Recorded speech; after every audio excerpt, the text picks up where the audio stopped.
ভাই তুমি কি কিনতে পেরেছো কি কিনতে পারোনি সেটা তোমার মধ্যে রাখো। কেউ পাঞ্জাবি দিল না, কেউ শাড়ি দিল না, একটা ঈদ গেল, এগুলো আসলে মানায় না, এগুলো তোমার সাথে আমার সাথে যায় না। ফেসবুকে কেন পোস্ট করে আমাকে বলতে হবে যে আজকেও নাই বলে একটা শাড়ি পেলাম না, আজকে নেই বলে একটা পাঞ্জাবি পেলাম না?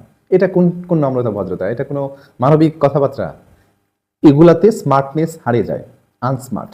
স্মার্টনেস হচ্ছে তোমার পার্সোনালিটি, হচ্ছে তোমার নম্রতা ভদ্রতা, হচ্ছে তুমি কি কিনতে পেরেছো কি কিনতে পারোনি এটা তুমি তোমার মধ্যে রেখে দাও। এটা প্রকাশ করতে হবে না। এতে তোমার পার্সোনালিটি হারিয়ে যায়, তোমার সিক্রেট, তোমার গোপনীয়তা নষ্ট হয়ে যায়। আল্লাহ যেটা ভাগ্যে রাখছে, ফ্যামিলিতে মা আছে, ভাই আছে, বোন আছে, পুরো ফ্যামিলি তোমার সাথে আছে, তুমি 3 বেলা খাচ্ছ, ঘুমাচ্ছ, সুস্থ আছো, আলহামদুলিল্লাহ। তুমি তোমাকে এগুলো পোস্ট করতে হবে না। এগুলোতে আমাদের পার্সোনালিটি নষ্ট হয়ে যায়, ভালো দেখায় না, স্যাসরার মতো লাগে, ফকিন্নির মতো লাগে। সুতরাং ফেসবুকে কখনোই আমরা আমাদের পার্সোনাল বিষয় শেয়ার করবো না। তোমার কোনো গোপনীয়তা তুমি অবশ্যই কখনো শেয়ার করবা না। এতে তোমার দুর্বলতা সবার কাছে পৌঁছে যায়।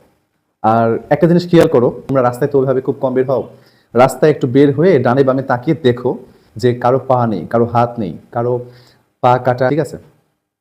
কেউ প্যারালাইজড, কত ধরনের মানে অসুস্থ মানুষ যারা 3 বেলা খেতেও পারে না। কতটা অসহায় হলে একটা মানুষ আরেকটা মানুষের কাছে হাত পাতে, তাদের কে কাপড় দেবে?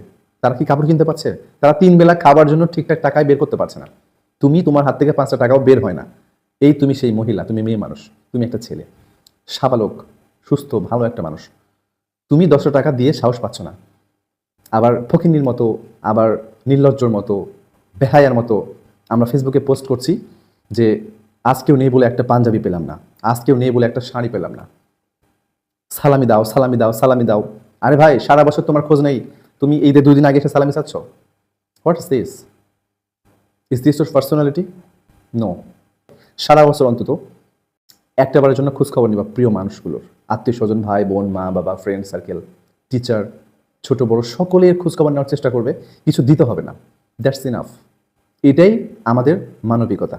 সুতরাং স্মার্টনেসটা হচ্ছে তুমি তোমার গোপনীয়তা রেখে দেবা, কাউকে কিছু বলা যাবে না। ফেসবুকে নিজের গোপনীয়তা কখনো শেয়ার করতে হয় না, মেয়েরা এটা বেশি করে। এই জন্য বলে যে মেয়েদের হাঁটু নিচে বুদ্ধি। ঠিক আছে, আশা করি সবাই বুঝতে পেরেছো। সুস্থ থাকবে, ভালো থাকবে। সবাইকে জানাই ঈদের শুভেচ্ছা। এখানে শেষ করছি। আসসালামু আলাইকুম। আর আমার কথার মধ্যে যদি কোনো কিছু ভুল থাকে, কষ্ট পেয়ে থাকো, নিজ মনে ক্ষমা করে দিও। সবার জন্য বলছি, ইন্ডিভিজুয়ালি একজনকে বলি নাই। এটা আমি আমার নিজেকে শুধরাবো, সবার জন্য এটা বলছি। আসসালামু আলাইকুম।